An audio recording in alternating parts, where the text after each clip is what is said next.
Friends and colleagues, I greet you with Namaste. Namaste circumvents the good morning, the good afternoon, the good night as we communicate across time zones. I love this greeting because it is a greeting that says, the divinity in me greets the divinity in you.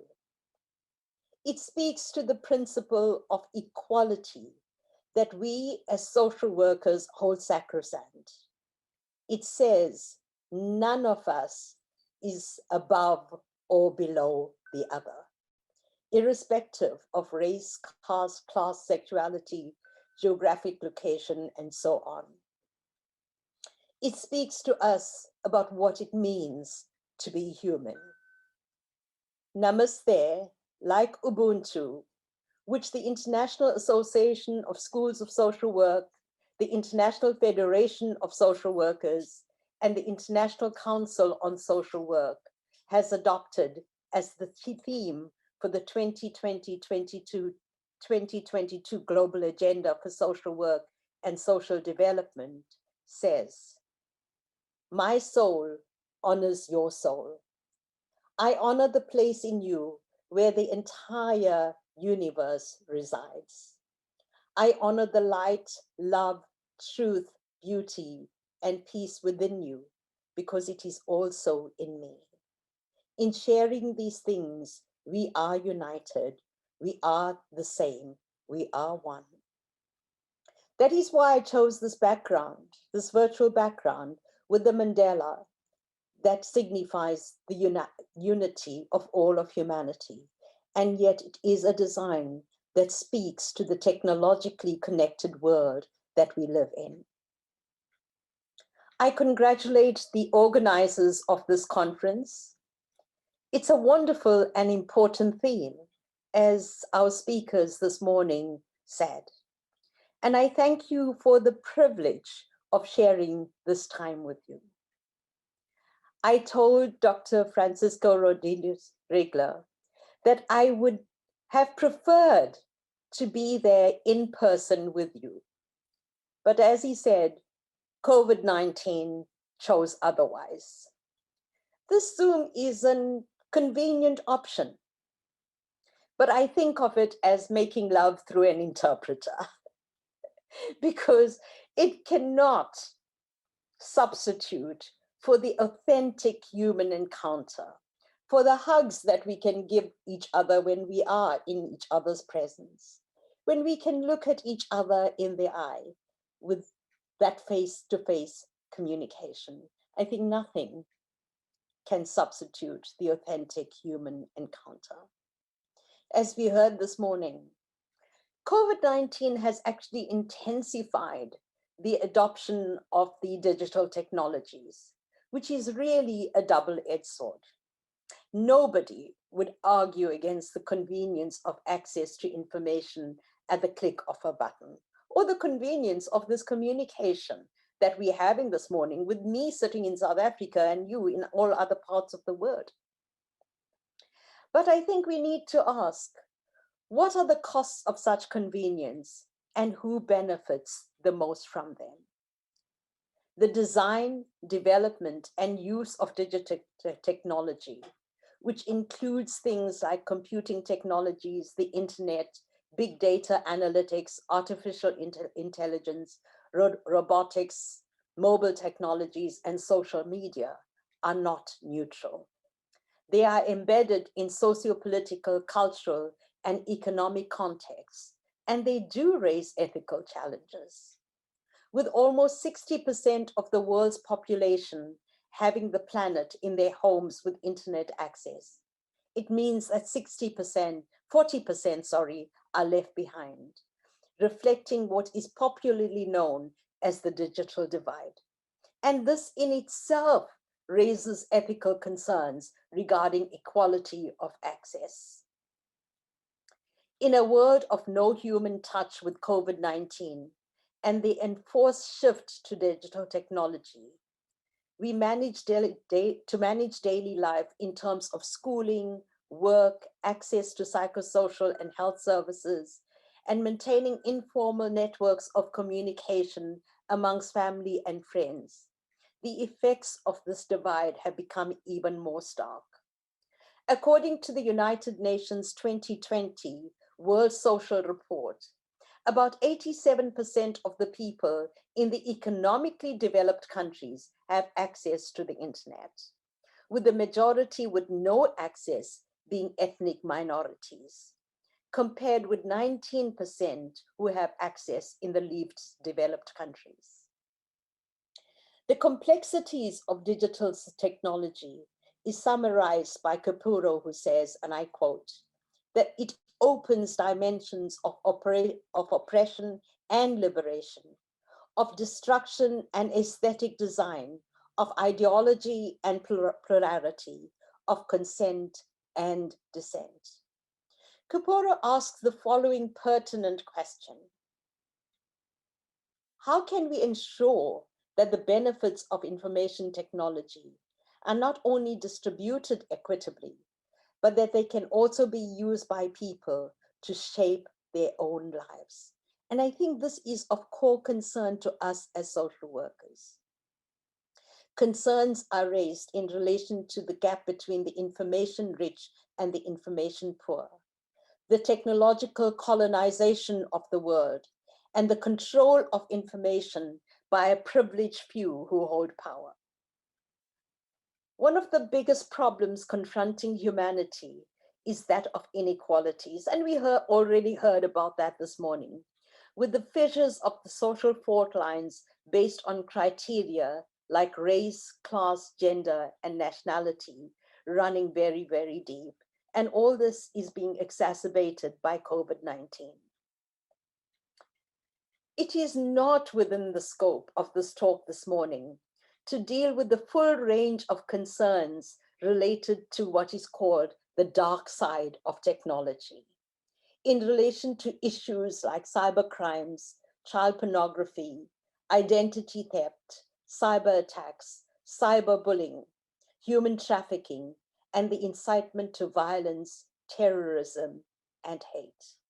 And I can tell you, I'm living through that in South Africa right now. And it's really, really tragic. It's anarchy. And this has actually been precipitated by a whole range of factors. But what allowed it to implode was all the social media messages that preceded this, inciting people to go on the rampage, to loot, to kill, to burn, to destroy. So we see the power of the destructive forces of digital technology. But I also acknowledge that it does have the power of emancipatory politics. Right now, we're using the same technology to put pressure on the global world to get our government to step up, and take charge and take control and to diffuse this situation. This morning, what I'm going to be talking about in addressing the potential of digital technology for an emancipatory politics is the convergence of digital technology and global economic integration, the neoliberal construction of self and the appropriation of personal development. And there I'm going to base it mainly on my personal experience. I'm going to be talking about the increasing commodification of education and the relationship between machines, algorithms, and being human. I will conclude this discussion by talking about how the self-same technologies of neoliberal repression might be liberated to provide a counter-hegemonic resistance to neoliberalism. And I envision the future we want based on pro-social, egalitarian values, principles, and practices. Friends, the promises of a techno-utopian revolution in the interests of participatory transformative societies are marred by neoliberal ideology and practices, mis- and disinformation, violation of the fundamental rights of people in respect of privacy, autonomy, and self-determination, and the increased use of surveillance. The hegemony of information technology and neoliberalism work within the same ideological operational fields of coercion and consent. They define what exists in our world and in deterministic ways reflect how we and the world ought to be, with much taken for granted common sense assumptions, being so entrenched that they obviate alternative worldviews. The power of information is such that, in the words of Sullins, it constitutes our existence and the existence of everything around us. And it plays an important ontological role in the manner in which the universe operates. Newbar argues that, like neoliberalism, informationalism has been legitimated in the public discourse as societal common sense through its repeated invocation and glorification of its numerous proponents. Over the past 40 years, but with deeper historical antecedents, neoliberalism, with its characteristic features of deregulation, privatization, reduced state intervention, trade liberalization, and rollback of public expenditure on education, health, welfare, housing, and so on, have become established features of societies across the globe. Neoliberalism is conceptualized as ideology, as a form of governmentality, and as a policy paradigm. Dimensions which are mutually constitutive and overlapping. Now we know that despite economic growth in some parts of the world, we have growing inequality and entrenched poverty for the world's majority, as neoliberalism places profit above people and allows the rich to get richer. It reflects, in short, the tyranny of the GDP. And we see parts of the world right now burning. If you look at what's happening in Cuba, in Lebanon, in South Africa, parts of the world are really burning on account of this. With new public management being the operational arm of neoliberalism, the dominant ethos is bureaucratization of services, top-down control, the use of checklists, quantification, measurements, and narrowly defined evidence and efficiency. With efficiency meaning doing more with lesser resources and in the shortest period of time. And this sometimes manifests in replacing human beings with machines, which is actually contributing to greater unemployment and poverty. Keller points to the impact of new public management on the services sector, saying, and I quote, "It is simply impossible for a nurse to treat 5% more patients every year, for a teacher to test 5% more students every year, for a social worker to manage a growing number of clients every year." Yet, this is precisely what neoliberalism and new public management demands, inducing much collateral damages and negative outcomes. The ideological hegemony of neoliberal capitalism is contingent upon their digital technologies.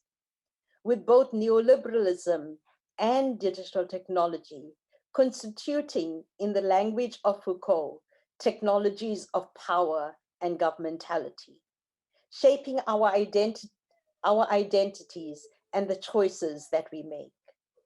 The neoliberal appropriation and online sale of personal information to predatory companies constitute violations of persons' right to privacy, to confidentiality, to consent, and to self-determination.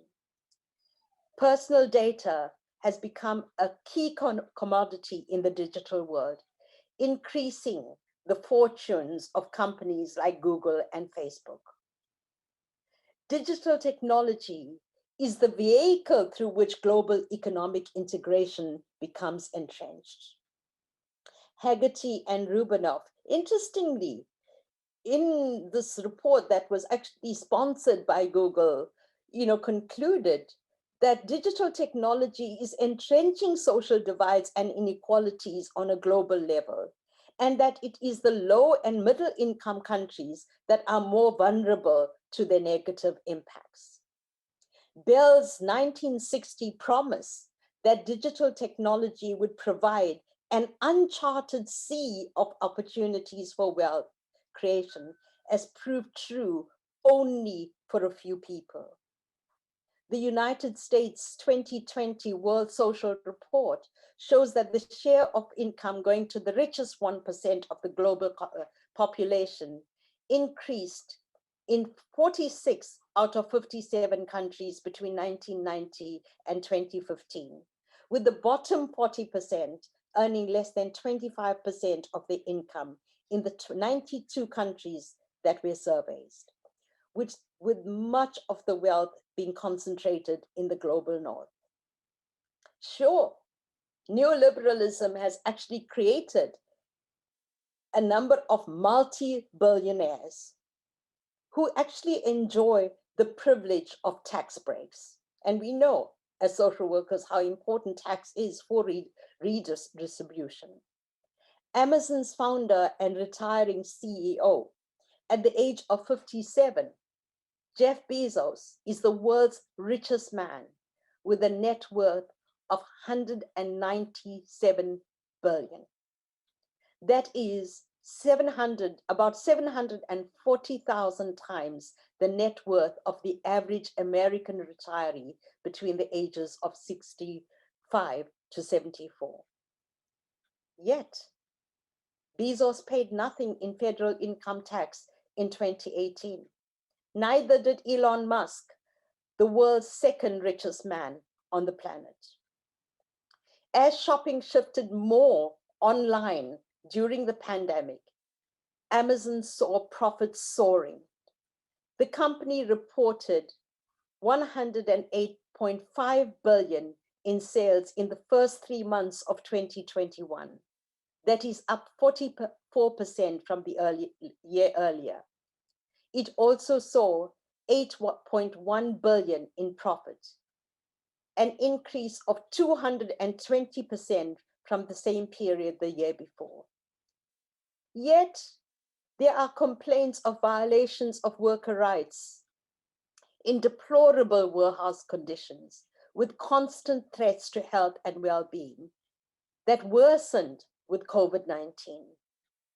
With Amazon selling a book for $44 and the author getting a royalty of 6 cents, and its reliance on deunionized, underpaid labor, one can understand how such a deregulated, neoliberal online enterprise produces the world's richest man. Using the concept informational neoliberalism, Neobauer writes of how, and I quote, the increasing integration of ICT into everyday life, the rise of online investing and purchasing, the proliferation of social networking technology, the social expansion of stock ownership can be perceived as legitimately empowering, helping produce public buy-in for the ideological worldview of informational neoliberalisms.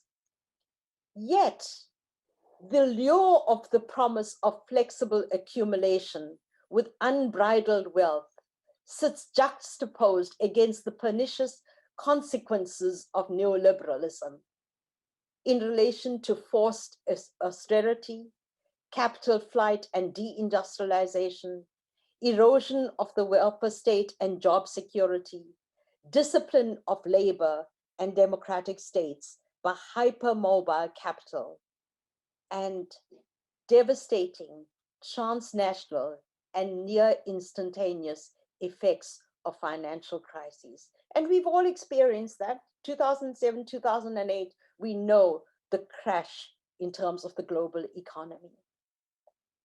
Frank says that techno-market advocates argued that, and I quote him, "We could slash away the welfare state, hobble the unions, downsize the workforce, send factories to Mexico, and no one would get hurt." COVID-19 is teaching us that this is far, far from true. The pandemic is exacerbating the crises of the neoliberal state. It is imploding the belief that neoliberal capitalism underpins a fair and safe system. The worst hit countries like Brazil, the USA, the UK, Russia, India, and South Africa are characterized by neoliberal deregulation.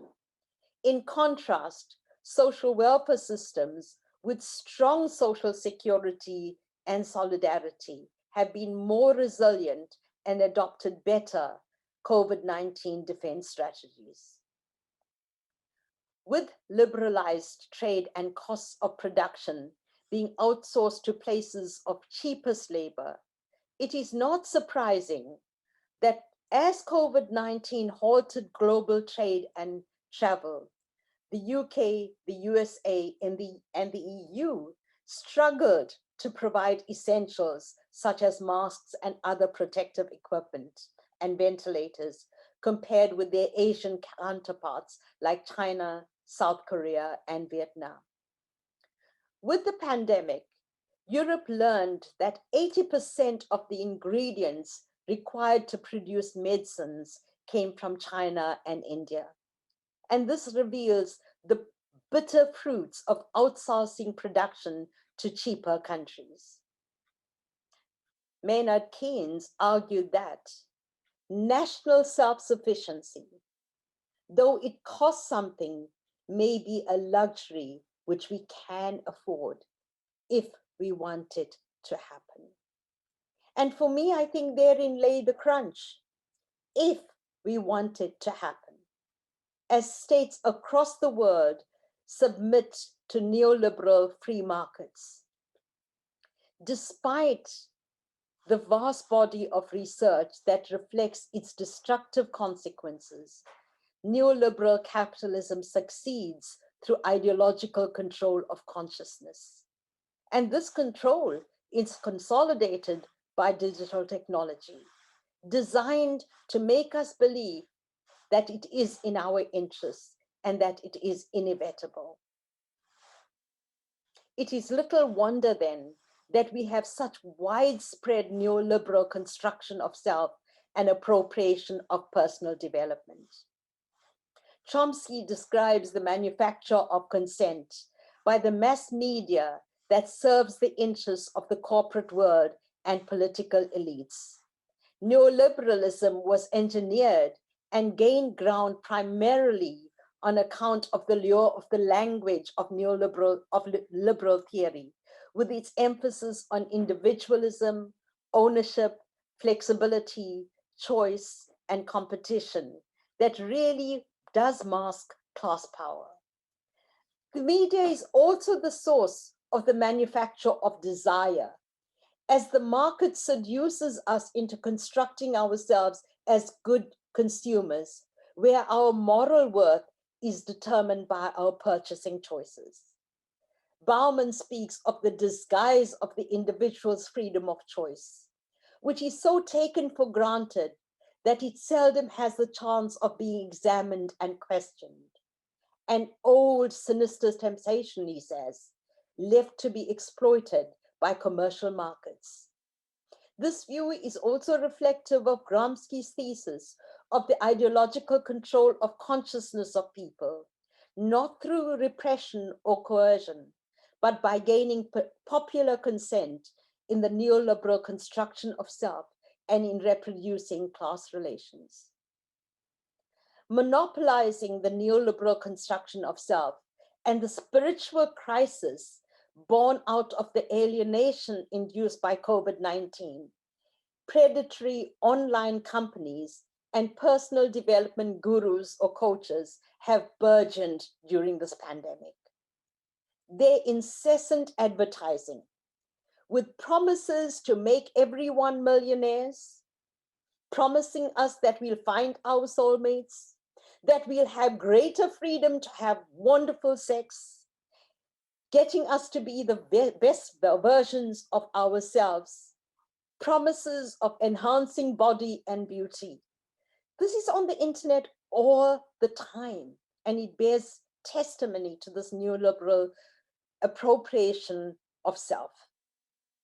Now, I want to tell you about my personal experience here. I became a student of Mind Valley University in June 2020. Mind Valley is one of the biggest, I think, personal development industries around.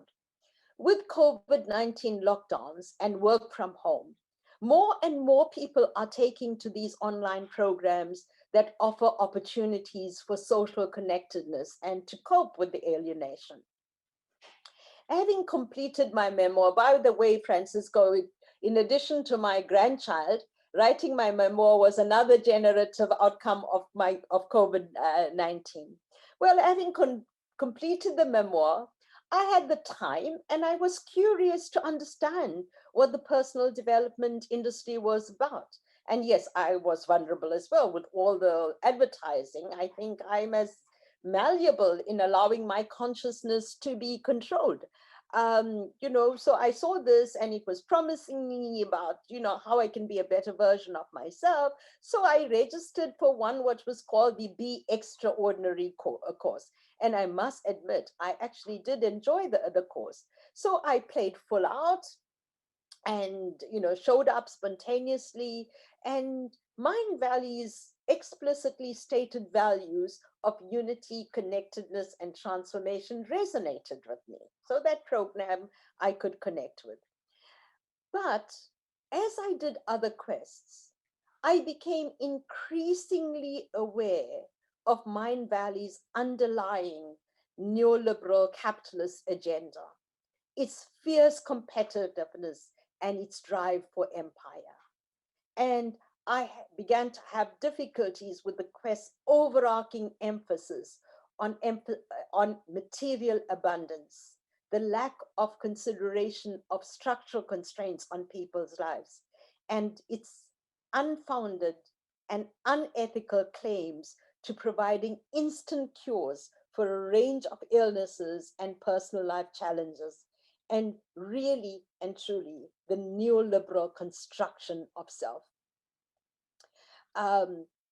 In one of his several online marketing fetes in June 2021, Vishen Lakiani, who is the founder and CEO of Mind Valley, introduces a new program called Mind Valley Pro. And this is to ensure students continue their enrollment after their current subscription ends. Vishen Lakiani offers quests such as hypnotherapy for confidence and power, connecting and meeting your spirit guides, turning your home into a vision board. And listen to this, journaling as a tool to become a millionaire. And speaking of abundance and power, he drops comments like, in fact, you will lose money if you don't get into Mind Valley. After I did one quest, I wrote on that platform this: I do not have a mansion, a hot air balloon, boat, silk shirts, or a very fancy car. By the way, we are asked to envision all of this because that's what these programs are promising you, right? And I go on to say, I don't have all of this, but I'm living a life of abundance. I'm happy with what I have in the present, and I do use what I have to reach out and help others. Whether we have a cave or castle, let's celebrate what we have in the moment. I cannot subscribe to the capitalist neoliberal construction of self that defines our worth by our material possessions. I do not wish to emulate the lives of Hollywood stars. Charity is not the answer to the world's poverty and inequality. It is our values that affirm the inherent dignity of all and a more fundamental or reordering of societies in the interests of all that are important. Let's not confuse material wealth with capacity to give, love, and serve. I continued with Mind Valley and I did a few other master classes in an effort to fathom why millions of people across the world are taking to such courses. How are our systems failing people that they are reverting to this multi-billion-dollar personal mastery industry? And I ask myself, if our education and faith-based institutions paid more attention to personal mastery and professional capabilities, unity, connectedness, and solidarity, might there be less neoliberal appropriation of human development? The persistent advertisements by Mind Valley and other personal development organizations and individuals are so carefully crafted to manipulate the consciousness of people based on the premise that we are not good enough. And we therefore need them to become better versions of ourselves. And they regrettably prey on people's vulnerabilities. Now, I've enjoyed reading Robin Sharma's books. He's one of those personal development gurus. And I read almost all of his books. More than a decade ago, I used his Monk Who Sold His Ferrari in my supervision with students. I bought 5 of my students in that group a copy of the book. And we had a full day workshop at my home with breakfast and lunch, discussing the book in relation to ourselves with regard to self-care and personal mastery and so on. Now, apart from his own business enterprise, Robin Sharma is also a teacher on Mind Valley, where I did his Hero Genius Legend Quest. Then I did one of his master classes, and I was forever after that bombarded with inbox messaging, telling me that I'm not good enough and that if I do not take his courses, I'm going to live a life of sadness and regret. In his and other personal mastery adverts, I am addressed by name, so the messages come across as irresistibly, seductively personalized, and I'm sent messages of love. In his emails, he tells me, and I quote, "You know how quickly life passes. You definitely don't want to be one of those people who are old and filled with sadness over all the things they could have done but didn't."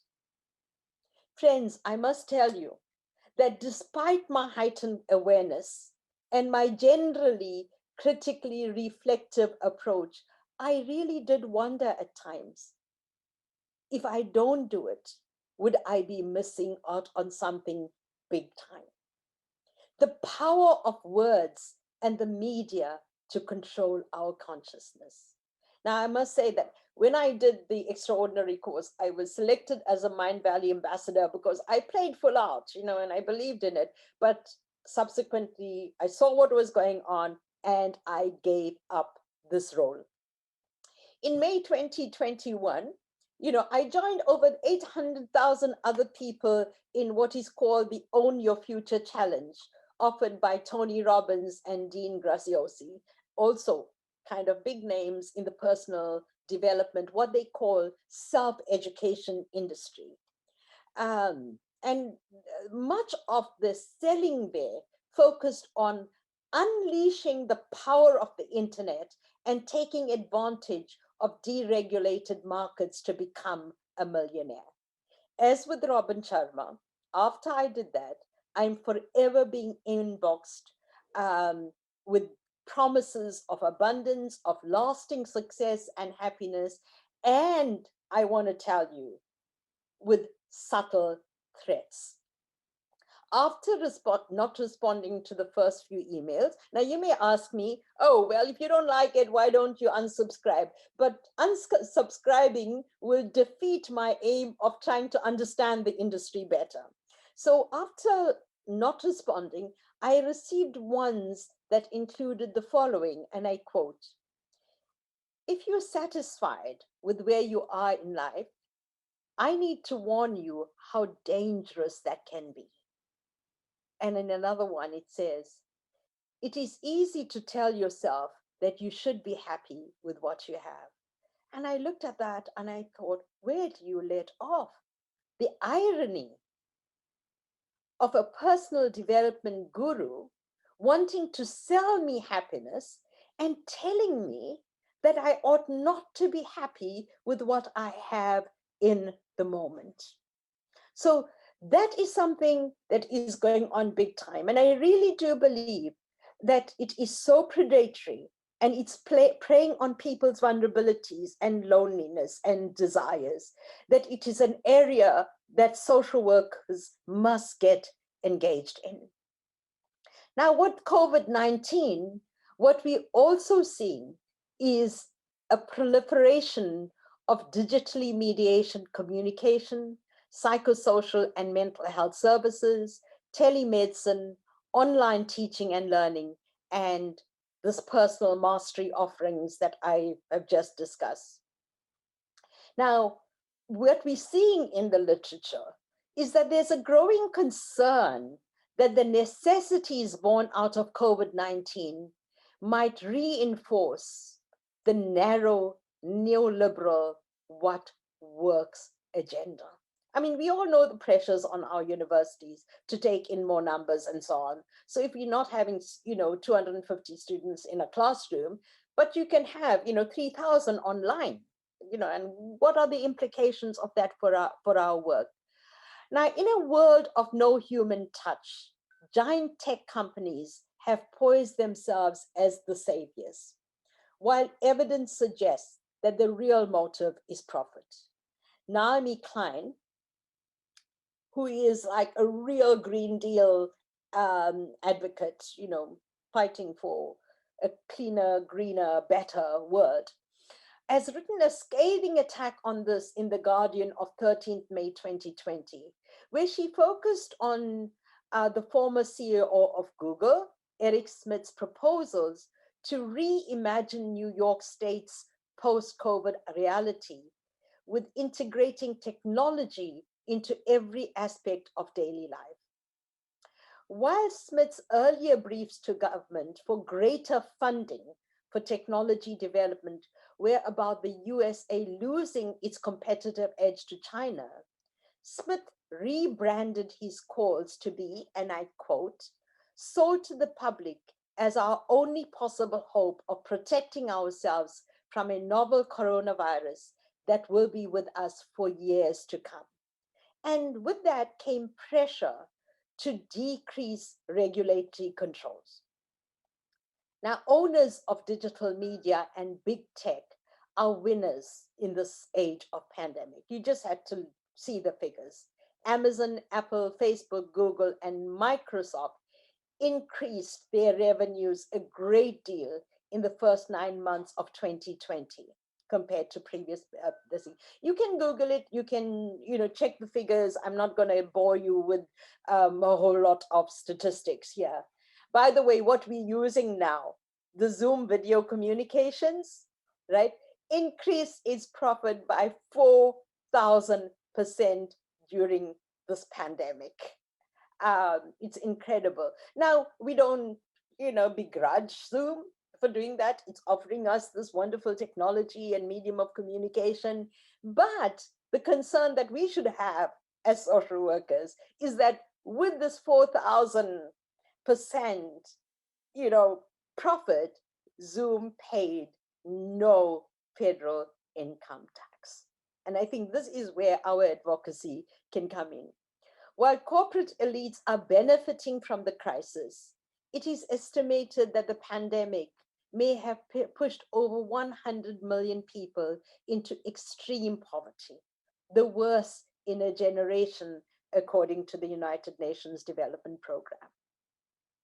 The discursive shifts are enabling big tech companies to access public funding as politicians, they're desperate in their search for solutions, are actually parting with money because they believe that we're going to have technology mediated solutions to all the problems that exist in our world. Now, while not eschewing the place of technology, what Klein does question is the use of public funding for tech solutions, right? And she asks about public ownership and control rather than the creation of a few multi-billionaires. In response to the proposed tech solutions, Klein cites Andy Pallotta, president of the New York State United Teachers Union, who said, if we want to reimagine education, let's start with addressing the need for social workers, school nurses, enriching arts courses, advanced courses, and smaller class sizes. And they point to parents' complaints of the deficiencies of screen-based education. In the conclusion to her treatise, Klein says, we face real hard choices between investing in humans and investing in technology. The brutal truth is, we are very unlikely to do both. If tech companies win their ferocious lobbying campaign for remote learning, telehealth, 5G, and driverless vehicles, their new screen deal, there simply won't be enough money for urgent public priorities, never mind the Green New Deal that our planet so urgently needs. On the contrary, the price tag for all the shiny gadgets will be mass teacher layoffs and hospital closures. Neoliberalism has fueled the exponential rise of cross-border, online, for-profit, decontextualized education, which has serious implications for social work, where context, process, relationship building, reflexivity, and ethical reasoning are core. Social work education must be underscored by an emancipatory pedagogy designed to engage students as active citizens, skilled in the art of truly being for the other. Yet the offering of whole degrees online is reducing the complexities of teaching and learning to transferable skills to be applied in the marketplace. And it compromises the ethical imperatives of social work education and practice. One of the main agents of neoliberalism is the World Bank. Salmi, a World Bank educationalist, in addressing the rapid changes in higher education powered by information technology, said, and I quote, imagine a university without classrooms or even a library. Imagine a university 10,000 miles away from its students. Imagine a university without required courses or majors or grades. Imagine ranking institutions by their degree of internet connectivity. Imagine a country whose main export earnings came from the sale of higher education services. Imagine a socialist country that charged full cost tuition fees in public higher education. Scary, isn't it? Linked to the World Bank is the World Trade Organization in the higher education business, as nation states engage in free trade agreements in the buying and selling of education. Educational neocolonial capitalist expansion has become consolidated through online distance education, with commercial vendors playing a major role, with the USA, the UK, Australia, and New Zealand being the biggest sellers, with e-learning generating billions of dollars of profit. Now, the personal development industry that I spoke about has actually jumped on this digital bandwagon. And it's talking about selling self-education programs, which they claim has flexible offerings. It meets users' needs and circumstances, and it offers us wider choice. Mind Valley University is a deregulated neoliberal enterprise with no accreditation, no quality control, no assessments, with a hodgepodge of questionable personal mastery quests offered, no degree offerings that actually comes close to Salmi's imaginings that I just described above. Yet, and I think this should make us scared as educationals. Vishen Lakiani, the CEO of Mind Valley, threatens to get rid of universities and colleges, and he threatens to outsmart institutions like Harvard. Friends, I now turn my attention to the relationship between machines, algorithms, and being human.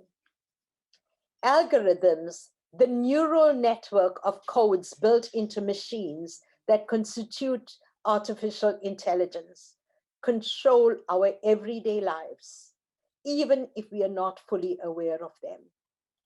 Haggerty and Rubinoff define artificial intelligence as a techno-social system, where social values and assumptions shape how we perceive, design, and use AI, as well as inform our perceptions, hopes, and fears of these technologies. Technologies are, or they ought to be, designed to make manifest the future we envision. While the science fiction specter of cyborgs and machines controlling the world have not materialized, the implosion of the development of digital technologies means we must question what drives their development and their impacts on the world. In a book titled Hello World, How to Be Human in the Age of Machine, Hannah Fry writes about the range of AI technologies that permeate daily living and their use in areas such as policing, medicine, criminal justice decisions, transportation, advertising and marketing, and forecasting environmental disasters and climate change, and their role in the determination of the aesthetic. She details several cases of the strengths and the frailties of both humans and machines, calling on us to neither have blind faith in algorithms nor to reject their benefits. Algorithms, she says, are inside our hospitals, our courtrooms, and our cars.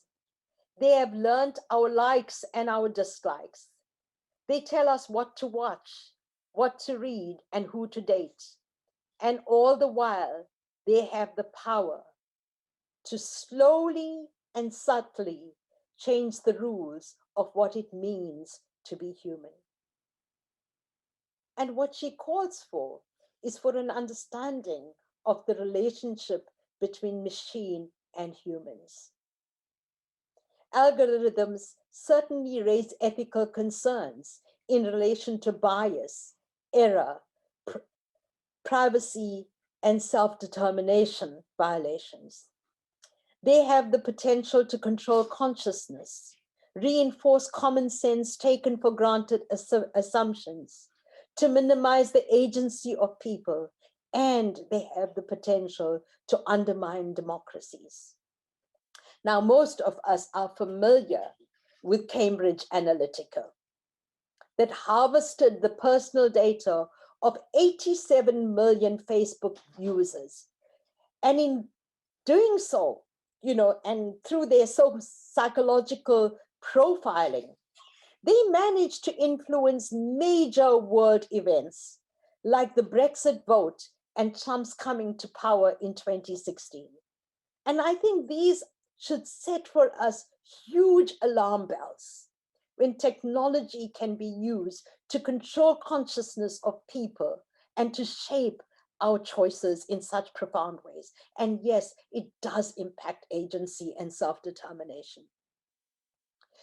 When algorithms are sold to governments with claims that they can predict whether someone is a terrorist or a pedophile based purely on the facial characteristics, we must be very, very, very careful. Because we know that it's profit that underlies that. We know as social workers how difficult these things are to determine, and yet we're willing to use an app. Governments to use an app to determine those things. And there are tons of information available on that, and it's downsides. The very existence of some algorithms raise questions of fairness and justice that are central to social work and that cut to the core of what we are as human beings. In the age of dispassionate technology, what would it mean to reclaim being truly human? We are told that the future is now. As tribute to this monumental success that we have made in our digitally driven world. But what we do witness in this age of technology is selfish, ego-driven pursuits, triumphing over the best interests of fellow human beings and the universe. We know right now as we speak, right, that we are offering the ultra-rich space holidays at the cost of millions of dollars. And we are trying to find water on Mars. Now, I want to ask us as social workers, how do we make sense of this?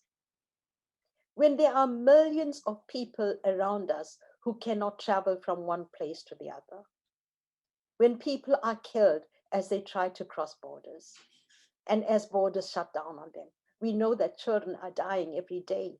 People are dying as they cross the Mediterranean because we won't legally open our borders to them. The colonization and slavery of much of the world is not enough. Now we want to colonize outer space. And I think, I may ask tongue in cheek, but I think I say this in with some degree of seriousness too. Would we see white privilege play itself out in outer space? Would we take a couple of black and brown slaves there to serve the white master? And I ask, what sense does it make to find water in outer space when we cannot make clean water accessible to about 2 billion people in the world? When a child under 5 dies every 5 seconds in the world.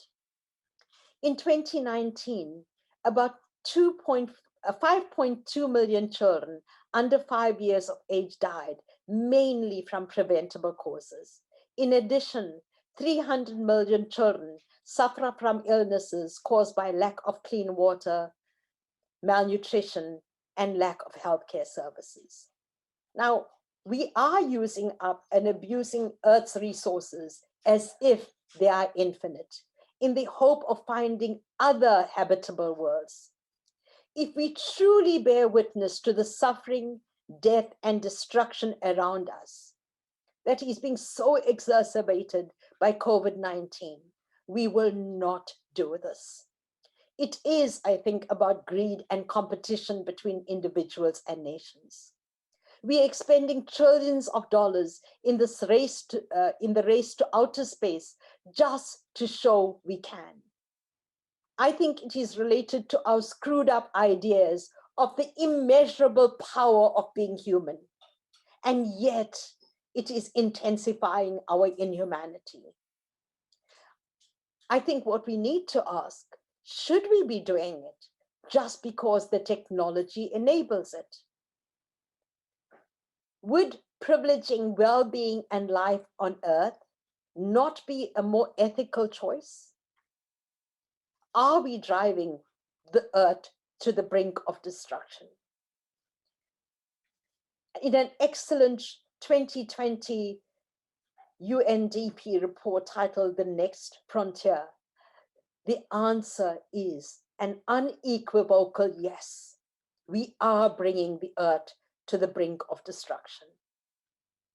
Friends, machines have no inherent power to make us ethical or unethical. Their programming and uses are embedded in our social worlds. It is our choices and our morality that determine their use. While we embrace the technology and use it for the betterment of all of humanity and of the universe, we must deepen our understanding of what it means to be human, recognizing the unity and oneness of all of humanity, the interdependence that exists amongst us as human beings and between us and the environment. This brings me to my reflections on the future we want and how we can leverage the power of digital technology for an emancipatory politics. The use of ICTs for development will happen when we as human beings extricate and liberate them from their oppressive voices. And we need to do this by rewiring the human brain and the human mind. In using ICT for development, we need to engage in deeper dialogue about what we mean by development and unshackle development from its current dominant economic construction. In maximizing ICTs for development, Walsham proposes participatory and cooperative design of ICTs, integrating indigenous knowledges into ICT design, multidisciplinary approaches, which we heard about this morning as well, offering free open access journals, which we know in our field has become a major problem in furthering the divides, right? And we need to look at mainstreaming gender. In an effort to counter the unethical use of digital technology, the International Association of Schools of Social Work, in its 2018 Global Social Work Statement of Ethical Principles, developed specific guiding principles related to the ethical use of digital technology in relation to issues such as privacy, confidentiality, consent, jurisdiction, and licensing, the pitfalls of asynchronous communication, national statutory requirements and the duty to report, and the ethical use of online teaching and learning. And because all this is in place, I'm not going to talk about it in any detail. The ISSW Global Social Work Statement of Ethical Principles also calls for us to begin with ourselves by heightening our consciousness about the limits of neoliberal racial capitalism, right, that have become naturalized features of the world around us. And it actually says that this heightening of consciousness is the basis of everyday ethical anti-oppressive practice.